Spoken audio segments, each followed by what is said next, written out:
आपको आज शुक्रगुजार हूं कि आपने मुझे इस चर्चा में हिस्सा लेने का मौका दिया।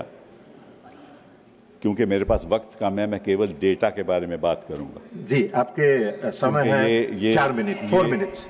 राजनीतिक चर्चा है और इसमें जो सच्चाई है वो इस सदन में आने नहीं वाली। आप पूछते रहेंगे, वो जवाब नहीं कभी देने वाले, तो इस बात को छोड़ दीजिए आप। पहलगाम और सिंदूर की चर्चा क्यों हो रही है? इसलिए हो रही है कि ऐसा हादसा पहलगाम में दोबारा ना हो, इसीलिए हो रही है। और सिंदूर की कि भाई क्या हमारे पास इतनी शक्ति है कि पाकिस्तान हम ध्वस्त कर सकते हैं, इसीलिए बहस हो रही है। तो मैं आपको कुछ आंकड़े देना चाहता हूं। नड्डा साहब बैठे हुए हैं यहां। अक्टूबर 2024 में air chief marshal Amarpreet Singh addressed the Indian Air Force declining squadron strength, which had reached 31 squadrons, the lowest since 1965. Lowest since 1965. The Indian Air Force is currently operating with 31 squadrons, the lowest count since 65 when India was engaged in a war with Pakistan. We are committed to fighting with whatever we have. This is the state of the Air Force.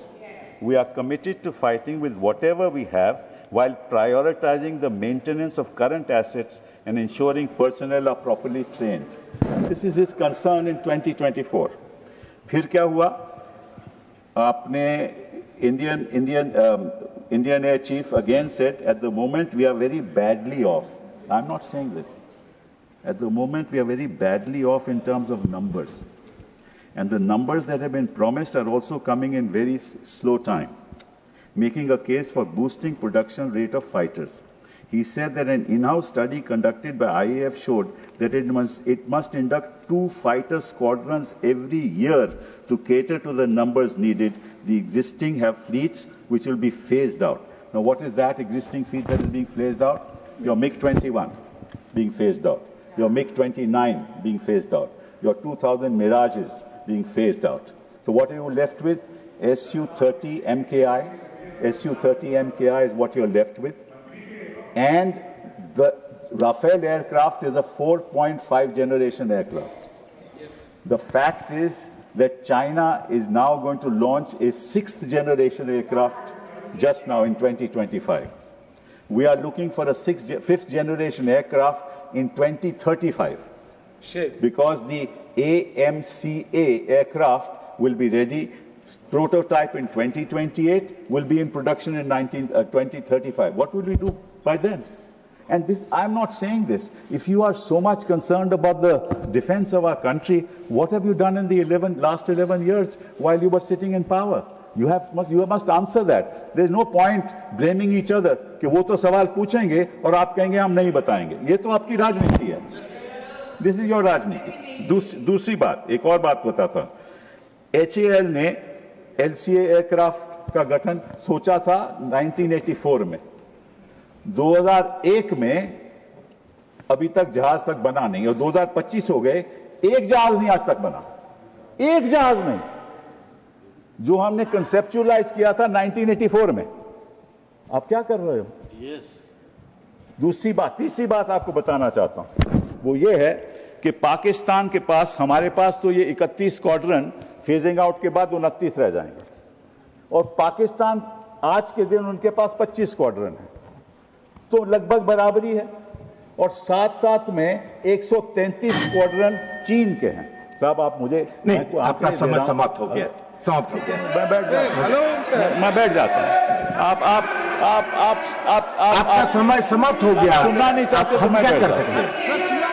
Your time is over. मैं कोई विवादित बात नहीं कर रहा हूं। मैं देश के प्रति बात कर रहा हूं, कोई विवादित बात कर रहा हूं। मैं देश के प्रति आंकड़े बता रहा हूं, देश की जनता को कि आप कितने संगीन हैं। आप अपनी देश की रक्षा के लिए क्या कर रहे हैं? समाप्त हो चुका है, इसलिए हमने बेल बजाया है। और मैंने अभी दूसरा स्पीकर को बुलाया है, doctor Sasmit Patra. Nothing will go on record. Doctor Sasmit Patra.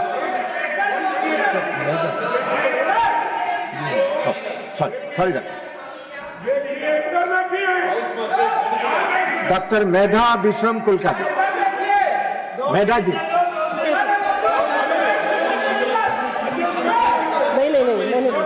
नहीं, मैं नहीं बोलूंगी। Time is over, nothing is going on record.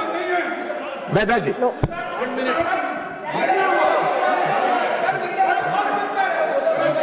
पहले से समय कम है, मैं ऐसे भीड़ में नहीं बोलूंगी।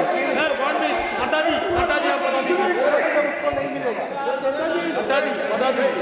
that's 1 minute. I am giving you 2 minutes. Please complete in 2 minutes.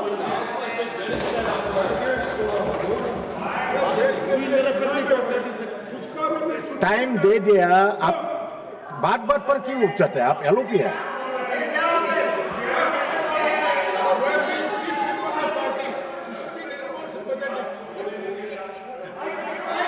Mic, ये तो हो गई हमारी प्रेपरेशन की बात कि हमारे पास इतना साधन नहीं है कि हम पाकिस्तान को ध्वस्त कर दें। और हम लड़ाई केवल पाकिस्तान से नहीं लड़ रहे, पाकिस्तान और चीन एक साथ है।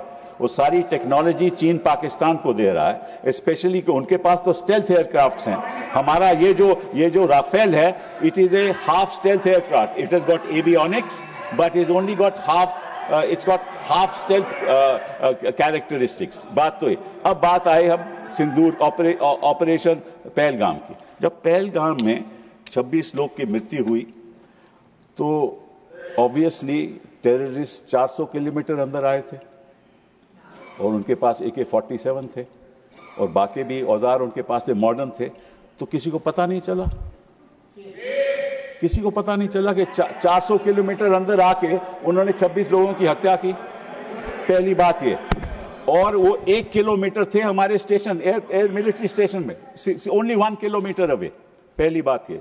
दूसरी बात, 8 अप्रैल को गृह मंत्री जी जम्मू कश्मीर गए। वहां उन्होंने लेफ्टिनेंट गवर्नर सिन्हा साहब के साथ मीटिंग की। मीटिंग में उन्होंने कहा कि भाई हमारी व्यवस्था इंटेलिजेंस की क्या है बताइए हमें, और सिक्योरिटी क्या है बताइए हमें। 22 अप्रैल को यह हादसा हो गया और उसकी वजह यह है कि आपने उमर अब्दुल्ला को उस मीटिंग में बुलाया ही नहीं। अगर आप लीडरशिप को एक मिनट लीडर अरे मुझे बोलने तो दीजिए। अब ये देखो सर, मुझे अगर मुझे आप बोलिए। हाँ, मैं यही कह रहा हूं। नहीं कर रहा है, आप बोलिए। इंफॉर्मेशन कहां से आती है? इंफॉर्मेशन जनता से आती है। अगर कोई हादसा होने वाला हो, कोई माइक ही बंद कर देते हैं।